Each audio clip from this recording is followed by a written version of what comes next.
Praise the Lord, guys. I'm Shaw Greenhorn. And none of them could answer him again to any of these things. So then he put forth a parable unto those that were bidden when he marked out how they chose the chiefest rooms. Therefore he said unto them, When thou art bidden of any man to a wedding, sit not thou in the highest room, lest a more honorable than thou also be bidden of him. And he that bade thee and him come unto thee and say, Give this man place, and thou with shame begin to take the lower room. But when thou art bidden to a wedding, go and sit down in the lowest room, so that when he that bade thee cometh, he may say, Come up higher, friend, and then shalt thou have worship in the presence of all those that you sit at meat with. So finishing up here of first story and a beginning of a parable, to connect and give further meaning to the story. And this was a story where we saw how he entered into a chief Pharisee's house to eat bread. And the man with the dropsy was before him. He said unto them, is it lawful to heal on the Sabbath day? He didn't wait for their reaction. Or maybe they were given, some stares, but nothing is recorded of anything. Just, he, answered before anything was written of them, and how they held their peace, and how he took him, healed him, and let him go. And then he compared this, which you shall have an ox or ass fall in a pit on the Sabbath, and shall not straightway pull him out. So see him here, it being said how none of them could answer him again to any of these things. So, it shows you the possibility of what's, possible in life. I think that, having the right key, can open, the right door. Some doors, definitely will be harder to open than others. But, we see, them being so set in their ways. Now, these traditions, they're passed down from generation to generation, since, I would say maybe after the kings or even during that time, when they started to go astray, really bad. Especially after coming from Babylon, and they were kind of fragmented in their heart, not only in physical location, but in their heart and also in their bodies, right? They didn't come back as the same Israel that was taken to Babylon. And being in Babylon, Babylon is Babylon, right? How many things did they get to observe, worse being in captivity, having already a heart to stray from God. So, when they came back, then they started with all kind of craziness. And, these things, they were passed down from generation to generation. The oral, teachings. That's why Jesus said unto them, you teach for doctrine, the commandments of men, above the word of God. So, what I'm saying is, as set as they are in their ways, hard-hearted, stubborn, and now we see them, not only did they hold their peace when he, asked them, is it lawful to heal on the Sabbath? Now we see it being mentioned here that they were not able to answer him again. So now we see them going from being in complete control, dictators, dictating the mood, the vibe, the word, principles, dictating the meaning of everything, and being so sure of themselves. And the magnificent thing to observe is that there are so many of them sitting there. There's so many of them sitting there believing this thing. But when something presented the right way, how it can be changed. So now this, I would say, is a harder door to open than maybe something smaller. And this was a big deal. So we see them going from being completely in control to now not being able to answer him a word. I always say perspective, because the same thing was going on before their faith, but yet still it meant one thing. Nothing changed. It was after the fact, that Jesus, he, explained to them this analysis of this metaphor of the donkey and the ox. So, him having, shifted their position in sight, what was once a hardcore core belief, now they can't even, defend it. Now they can't even find a reason for it. And this, goes, I would like to use this to say that anything is possible in life. You might have to knock a little harder on the door.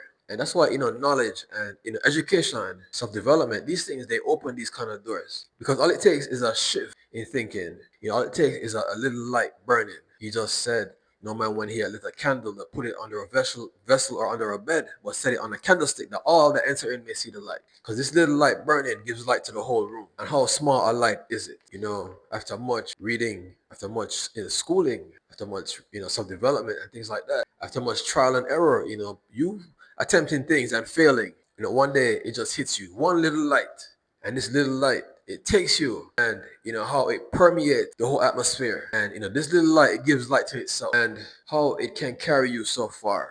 In this one thing, I really believe, and that's why he also said, to him that had, shall be given. Why? Because he's going out, he's being active in all these things, so he has all these things. So then this is given unto him, this light is given, but to him that had not shall be taken away. Because these things, they come from much activity, I would like to say, depending on what you're trying to accomplish. Obviously there will be different roads to take. It would be foolish to think that all roads lead to the same place, and it would be foolish to also think that taking a road that leads you somewhere else should lead you to where you want to go, not having taken the correct road. So they could answer him nothing again. I could also say The parable of the foolish man was built his house upon the sand. For when the floods arose and the stream beat vehemently against it, it fell. And great was the ruin of that house, because it was not founded upon the rock. Because, the concepts of this house, it was put together, but look what word it stood on. And as soon as, pressure came, the whole thing fell. You can say the same thing to their beliefs right now. Look how everything it has fallen and they have nothing to answer. How many people have gone their entire lives building house on the sand?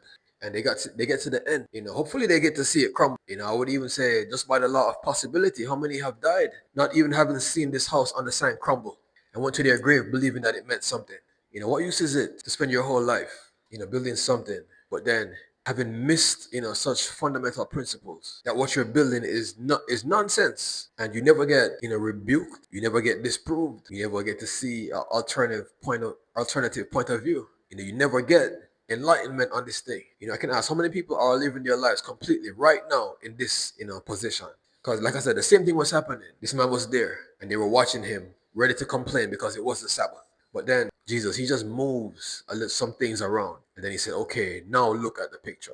Now, I would, equate this to having, you go to school when you're little, you learn ABCs, 1, 2, 3s, you learn to read, and you learn, concepts and math and the subjects, English and all these things. I would equate this to having been taught you're wrong your whole life. And then when they show you a real book, you can't read anything in it. I would say that this is on that level. Your whole, 1, 2, 3s and ABCs, you learned those wrong. And that's why they can't answer. They couldn't answer him again to any of these things because they can't even read, much less to begin to tell you any subject, math, geography, or art, literature, social studies, chemistry, biology. They can't tell you anything because they don't even know how to read. So we see it also being said, then he spoke a parable unto those that were bidden when he marked out how they chose the chiefest rooms. Therefore he said unto them, he's observing them. They just got done observing him, ready to complain. Sometimes, you call things on your own self because, maybe you were the one that inspired him to get in this mood to be, observant like this. Maybe if you had left him alone, he would have been in a good mood. He would just be relaxing. How many things do we call on ourselves because we go and we put that out there? They say what goes around comes around. And that's why, the principle is, whatever you send out, you'll get back. So send good things. Because now they send, scrutiny. So now the energy of scrutiny is in the air. And it has taken hold on Jesus. So now he's observing them. So as he observed how they chose out the chiefest seats. So this goes along with everything that he's been complaining about with them. How they love salutations in the marketplace. They love the upper rooms in the feasts and chief seats in the synagogues. They love to be called rabbi of men. They devour widows' houses, trying to get rich when they should be helping the people. How they favor the rich and, tell the poor, sit down under my footstool, as he told them in that parable. So, I would say that they inspired him to get in this kind of mood. Like I said, they had become, more like a celebrity, lifestyle, walking the red carpet, like these movie stars that you see and these important people. It had become completely about that kind of thing, like a socialite era. It was said of the Pharisees that they were rich aristocrats that were priests, that their wealth was what defined them. When Jesus was taken, he was taken where? To the palace of the high priest. If we look in the Old Testament, we did not see a palace of the high priest. They were barely given places to live as donations from the children of Israel because they did not officially receive an inheritance, but they were given, land from the other 11 tribes. So, how this palace, how this, high priest has a palace, at some point, he said, maybe I need a palace, and he got a collection for it somehow. It's not said how, or where, who paid for it. Was it a donation from like wealthy benefactors? But here he is living in a palace. So you understand the mindset that they were walking with and the heart, how they are completely strayed from what God was calling them to be. What did he just tell the disciples? Literally, he just told them, he that is least among you shall be the greatest. Who that's least that's living in a palace? And he had completely corrupted his way. How could he, as the high priest, summon these false witnesses to accuse Jesus? Remember, if he was the one that did the yearly sacrifice. And that's why he had to wear the bells. Because if he wasn't right before God, when he went in there, he would have just fall down dead. Can you imagine just crucifying, by false witnesses, the Son of God? Remember, when Jesus died on the cross, the temple of the veil was rent in twain. So that system was done away with. Because if not, the next time he went in, he would have died. I guarantee you, he would have died. So this high priest should be the most thankful for Jesus and his sacrifice. Because when he went in there, they were not under that anymore. So whatever he did in there, it wouldn't matter, in God's eyes. So this parable, he's observing them, how they choose out the best seats. So you can imagine they have a ranking among them, as any group of friends will have a ranking who's the boss, the leader, then who's second in command, then third, fourth, fifth, then who goes last. Was it done by wealth? Who's the richest? Was it done by the most charismatic? Was it done by the greatest like teacher or leader? Or just who liked who was friends with who? So you can imagine, some are gonna get their pick, others maybe not. Some are going to be smiling more than others. And you can imagine if a person gets a seat that they don't want, the expression that's going to be on their face. So he's there, observing these things. He's observing how they pick out these chiefest seats, how they'll walk past the simpler ones. I say, no, man, this is not important enough. If people come and see me in this seat, then they're not going to think that I'm important. I need them to see me in this important seat. As if the people are going to go home talking about you sitting in that seat their whole time. A lot of these things, they're in our own mind. I say as servants of the Lord, how they should have been standing, against the side of the wall, watching the people, seeing what their needs are, being servants of the Lord. They are come in, wanting to be served. Jesus also said, like I said, he that is great among you shall be least and servant of all. These men, they were looking to be served. So he spoke this parable unto them when he marked out how they chose the chiefest seats in the synagogue. Therefore he said unto them, when thou art bidden of a man to a wedding, sit not thou in the highest seat, lest a more honorable than thou be bidden of him. This is a guideline he's given. It's one of those, okay, so we always do this and we don't do that. It's a recommendation, really, something to go by, to be on the side of wisdom, to be on the side of understanding. And, with this thing, it's going to come, benefits. And, being on the side of wisdom, if you understand, at the end of the day, you're going to always be, better off. Because even if everybody turn against you, then you stand alone in wisdom. And there's no shame in that. So he's about to reveal unto them a mystery of the kingdom of God. Now, I guess, something like this comes from a great reflecting mind. I would say Jesus, he does have such a great reflecting mind to reflect on all events and pull forth such great knowledge. If you were to ask, many men, even in the children of Israel, they could tell you times of when they went to go to the high seat and they were removed and they felt that shame. And when they went to the low seat and they came and brought them to a higher seat, and how they received this worship in front of everybody else. But who can connect the two? Who can connect the two and give you a principle to live by, as Jesus is doing right now? That's why I say he has such a great reflecting mind. Life is lived forward, understood backwards. I believe that we all have enough experiences, especially up to a certain age. But the wisdom, it only comes with reflection. People don't even know how to reflect. The ego is too big. They can't, admit, they can't take all these things and categorize them into the good behavior and the bad behavior, into the good things and the bad things. Because then they would have to, admit that they were not always right. They would have to admit that, something that they did was good. They would have to admit that, that they have, chosen wrong things many times, and that they found themselves on the side of foolishness, many times. They would have to admit that they're not this perfect, impermeable person as the ego would have you believe. Because the ego would have you believe that even if you do right or wrong, you're still perfect. And the ego, it protects itself, it defends itself. You have to get, the ego is the boss. You have to get past him first to access these things. And that takes much maturity, humility, patience. Nobody likes to be rebuked or corrected. Not even when you're doing it to yourself. I can say right here. So he's, about to drop this gem, onto them, nugget of gold. So when thou art bidden to a wedding, so, being invited. So now you know that this is already a special occasion. And they're only going to invite people that they like or that are family. You either related to them or they like you for some reason. Or your colleagues, you work the same place, or, there's a closeness. Consider the opposite, in which they know you and you're not invited. What does that say? We don't like you enough. We don't consider you close enough to the family to have invited you here. And like I said, everybody believes that they're special. What a blow to the ego this is, not being invited. So when thou art bidden, so there's a if also, if and when, because it's not guaranteed. So sit not thou in the highest room, because, you don't know what these people, think of you in relation to all these other people. When, you encounter them in whatever scenario you do throughout the week or the day, it might be good. You might have laughs. You might feel like close friends or family. Then, something, special happens, I would say, when many people are brought together by a person that know them, and they're considered friends, or family to this person. A thing happens where, and a hierarchy is formed. You find out that, well, we were good friends, but when I got around all these people, he didn't really pay me any attention. when I got around all these people, you didn't even have time for me. We were always laughing by the water cooler. I had the best jokes, but it seemed like these other people were way more. I didn't even feel like I knew him after that. So you see, because you don't know where you fit in this order, sit in the lowest room, because then you're assuming. If you assume right and you're right, then great. You might be wrong. So room, room can be used in both meanings. Room as in four walls. During these, feasts like Passover, they had, multiple rooms, with four walls separating them, in which people would, be, with the table furnished. And it wasn't just one big open space with all the tables. And, depending on who was in the room, you could tell how important it is. If you're in the room with all the rich men and all the chief Pharisees and, chief priests, elders, and scribes, the high priests, then you were in an important room. But if you were in a room with like the poor, the lowly, the beggars, the nobodies, then you know that you're in a low room.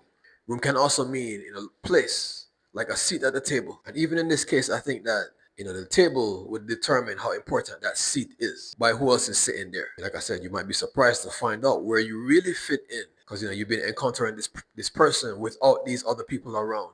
So they could give you their whole attention.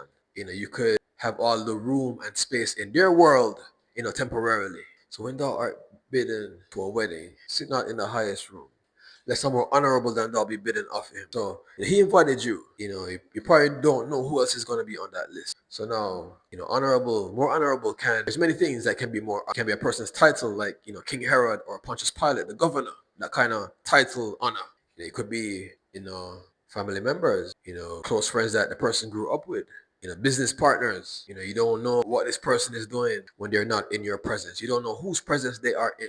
So this is, giving you room to operate with room for error, room for caution. Let some more honorable than thou be bidden. So he invited, everyone, understanding that he's going to categorize them. That in today's weddings, that the seats, they all have the names on them. So no mistake can be made there. And, metaphorically, this saying can, give you, insight into a person that's, maybe thinking too much of themselves, how they'll go and look around everywhere and find the best place to sit in the best room, overestimating their importance. So this is really also, obviously a lesson on humility. Like I said, he just showed these men around, that their whole way of thinking, when brought to the light, they couldn't stand on nothing that they were so, willing to argue about before being brought to the light. That when they were brought there, they couldn't even stand to answer a word. We also see it here being said, and he that made thee and him come and say, give this man place, and thou with shame begin to take the lower room. So now the man that invited you, this friend who, you've always had his attention, maybe on a smaller, group of people basis, where he was able to, not be as distracted. Situational, relationships. That's also a lesson that can be taught. How in a particular situation, how you can be friends with a person, but then outside of, you'd be surprised. You'd be surprised how they relate to you. How they treat you, especially when they're with others. So he's coming onto you with this honorable person, telling you to give him place. No, that is really, humiliating and humbling.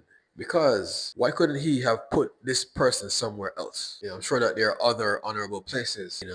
You being asked to move, this, it doesn't leave a good feeling. This is a rebuke, quiet rebuke.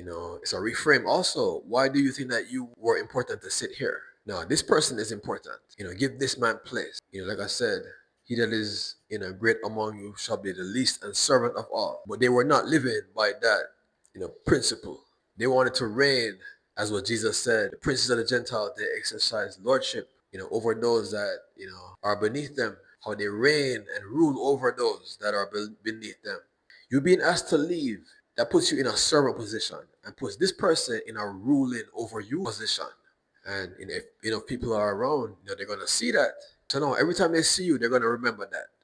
Whether consciously or subconsciously, they're gonna associate that moment with you. The person. I know social proof. What is social proof? That is when people respond to you based on how others have already responded to you. This can be positive or negative. Celebrities, everywhere they go, people love them because others have responded favorably to them. Even if you've never met them. On the negative side, those that are poor, maybe not so important. And that's why God, he always told them to remember the poor, the fatherless, and the widow. Because he knew that this is what human behavior would lead to.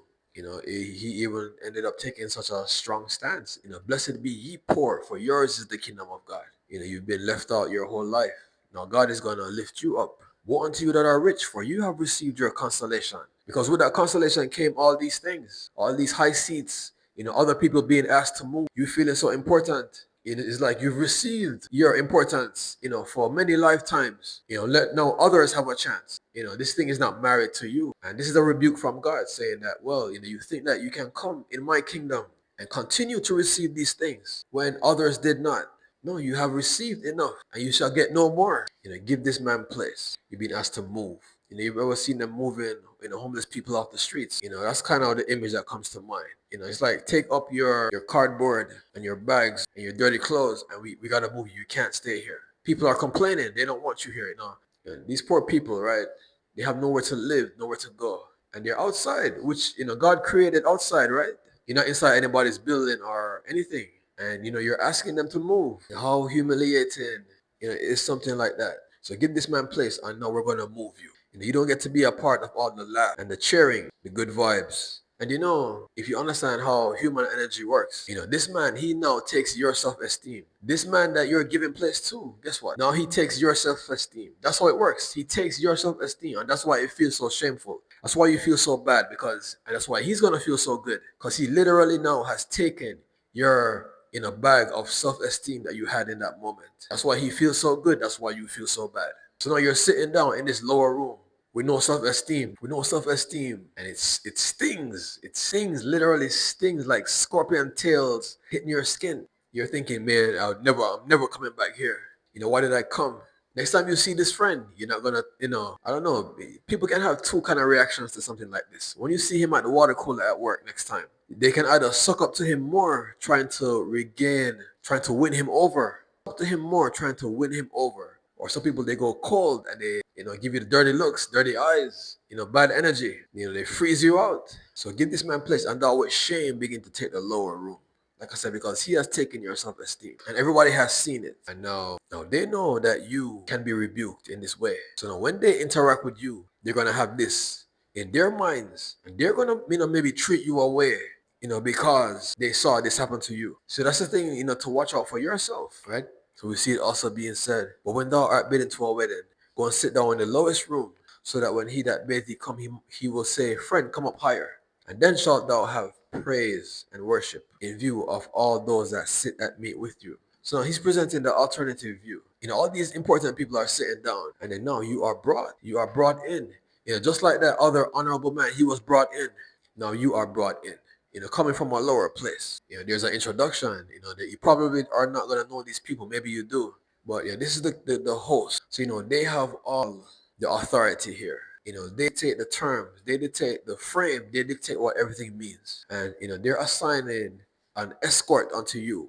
So that's something to, be observed. But sit down in the lowest room, humble your, it shows, quietness and meekness, humility. You don't come there to take up room. You don't come there to compete with anybody. You don't come there to make any declarations. But you come there knowing that you're coming from your busy life and you're just, holding a quiet place. If nothing happens, then you stay quiet and you go home quiet. You're not, like I said, you're not there to make a statement. You're not there to prove anything to anybody. You're not there to gain rank or gain, standings. You're there to disprove, anyone of anything. You're just there quiet and you leave. You might as well have not been there. So go and sit down in the lowest room. So that he that bid thee can come and say, friend, come up higher. So now what if, when he sees you, he does not say, friend, come up higher. But then you're still protected, because, maybe he says something to you, maybe he doesn't. You're sitting there in view of everybody else and, no change. He didn't say anything to you. You didn't say anything to him. It's no big deal. You get to sit there and just enjoy, the food, enjoy the music and stuff like that. If you're a sociable person, you talk to people. But then, you observe and you get an insight into this person's life. You get the insight into the kind of people that they know, kind of people that they're around, the authority and rank of these people. And, you get to see how they fit in with these people and how you fit in with this person. But if he does say come up, like I said, now you get an escort and now you have praise in view of all them that sit at me with thee. So, still here in the early part of the 14th chapter of Luke, where it started out saying, and it came to pass, he entered into the house of one of the chief Pharisees, on the Sabbath day to eat bread, and they watched him. Behold, a man which had the dropsy was before him. And Jesus answered and said unto the Pharisees and lawyers, Is it lawful to heal on the Sabbath day? And they held their peace. And he took him, healed him, and let him go. Then he said unto them, Which of you shall have an ox or an ass fall into a pit on the Sabbath, and shall not straightway pull him out? And so we pick up right here where it says, and they could answer him not a word after these things. So, like I said, being completely reframed. They thought life was one way. They spent many, generations collecting these values and this way of thinking. These things they're handed down from, father to son, father to son. These non-verbal things. You know that children, they learn a lot. They learn by the things that you verbally teach them, and they learn by watching you. And a lot of these things they are handed down. Because, you see how they're looking at him, looking to heal this man. So now he was supposed to learn that from them. It's a Sabbath day and you're wanting healing. So now he's supposed to go staring people down on the Sabbath, instead of healing them. That wasn't supposed to be the takeaway for him. They were supposed to have taught him, this lesson, and it's non-verbal. So, being completely reframed, now things mean something different. Knowledge is key, like I've been saying.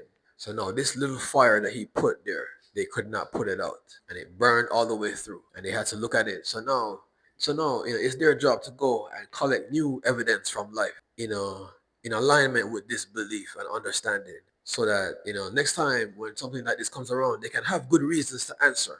Because they would have been doing right. When you're doing wrong and you get rebuked like this, you can't say anything. But the answer to that, like I said, is, you take this new light and then now you form ideas around this, building your house upon the rock. So the next verse says, and he put forth a parable unto those that were bidden when he marked out how they chose the chiefest rooms. Therefore he said unto them. So now I have to have him, observe this thing. He wanted to teach them. We understand that Jesus, he's a teacher, right? And that's what he was sent here to do. And no doubt they taught each other these things. So, where there is much error, much teaching is required. So, he uses this, like I said, it's disarming, these parables. And it's symbolic. So that, nobody's toes get stepped on, nobody starts getting boisterous, and then you end up just arguing with them. And you never get any point across. You just waste your time. So he's observing them, choosing out these best seats. Then he forms this parable. So the next verse says, when thou art bidden to a wedding of a man, sit not thou in the highest room, lest a more honorable than thee be bidden, of him. So it's a guideline. When you go to a wedding, don't look to sit in the most fancy place. Don't look to call attention to yourself. And not only in a wedding, in life, you humble yourself. You put yourself out there. Then you get challenges. People show up to make you look stupid, right?